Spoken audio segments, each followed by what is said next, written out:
Gitanjali Song 2. In this song, Tagore says that the poet's words flow forth, guided by divine inspiration, as he sings and writes poetry. A profound happiness envelops him, his heart brimming with pride, for he knows that God has chosen him as an instrument of expression.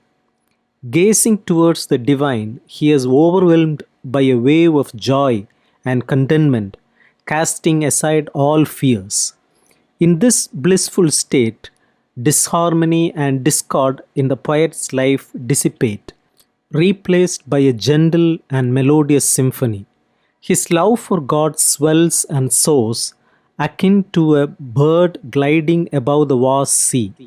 The poet understands that his songs please God, and it is through his role as a singer that he can approach the presence of the divine. His melodies travel far and wide, yet he himself remains unable to reach God's essence. He can only aspire to brush the edges of God's feet with the far reaching reach of his song. The sheer delight of singing fills the poet, a transcendent ecstasy that renders him intoxicated, causing him to lose himself. In this moment, he forgets his humble servitude and begins to address God as his master, his dearest friend. In this song, Tagore asserts that his songs are born from the divine, a direct result of God's command. He perceives himself as chosen by the divine, which fills his heart with an overwhelming pride that threatens to burst. This revelation brings Tagore a mystical joy, transforming his life into one of harmonious melodies where discord and harshness have vanished. The divine inspiration he receives ignites a fire within him, enabling him to surpass mortal limitations.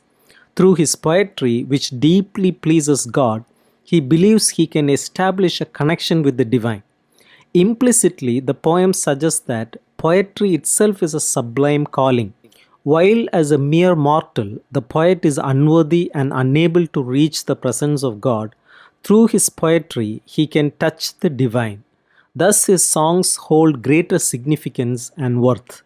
One interpretation is that Tagore humbly offers and dedicates his songs to God, placing them at the divine's feet. Filled with the ecstatic joy of singing, he becomes intoxicated, elevating poetry to a powerful entity.